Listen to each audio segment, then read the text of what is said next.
जब आप खुद चुनते हो कि आप अपनी लाइफ को कैसे चलाएंगे और अपने पैसे का मैनेजमेंट कैसे करेंगे, तो आप अपने दिमाग में ये बात बैठा लीजिए कि एटीट्यूड ही सब कुछ है।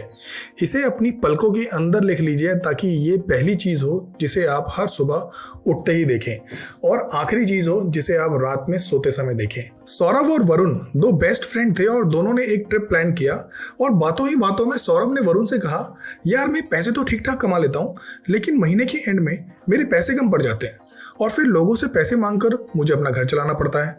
क्या ये प्रॉब्लम तेरे साथ भी होती है? वरुण ने कहा, करियर की शुरुआत में होती थी, लेकिन अब मैंने ठीक कर ली है।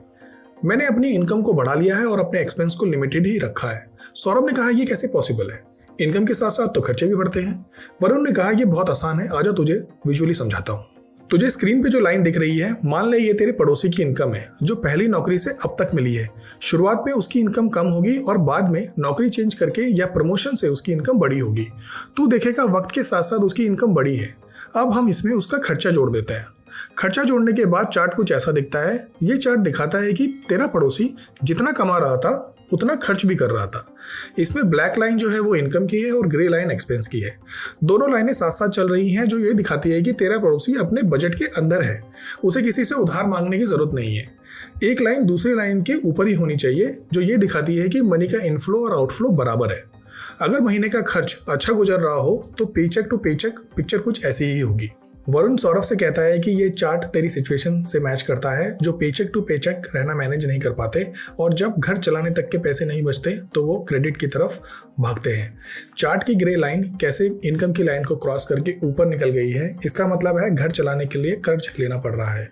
ऐसे में सिचुएशन हाथ से निकलने लगती है और इसके पीछे कई कारण हो सकते हैं, जैसे घर का कोई मेंबर कॉलेज जाने लगे या शादी हो जाए या नया घर खरीद लिया जाए या लोन के इकट्ठा होने से या क्रेडिट लेकर लगातार ज़रूरत से ज़्यादा खर्च करना ऐसी सिचुएशन को पैदा कर सकता है। ऐसी सिचुएशन में कई सारे लोग रिटायरमेंट ले लेते हैं क्योंकि उन्हें उनका डेट कंट्रोल कर रहा होता है। वरुण सौरभ से पूछता है कि कहीं तू रिटायरमेंट लेने की तो नहीं सोच रहा? वरुण कहता है, नहीं, अभी तो मैं सिर्फ 40 साल का ही हूँ। चल अब मैं तुझे अपना फॉर्मूला बताता हूँ कैसे मैंने अपने एक्सपेंस इनकम से कम रखे हैं। ये चार्ट मेरी इनकम और एक्सपेंस को दिखाता है। इनकम और एक्सपेंस के बीच जो गैप तुझे दिख रहा है, इससे पता चलता है कि मैं ज़्यादा पैसे खर्च नहीं करता। मेरे खर्चे मेरी इनकम से कम हैं। जो पैसे मैं कम खर्च करके बचाता हूँ उसे मैं इन्वेस्ट करता हूँ। ये डॉटेड लाइन जो चार्ट में दिख रही है वो मेरी इन्वेस्टमेंट है। सौरभ कहता है, ये काफ़ी नीचे है, ना के बराबर। कुछ रिटर्न मिलता भी है या नहीं? वरुण कहता है, इतनी जल्दी भी क्या है, पूरी बात तो सुन ले।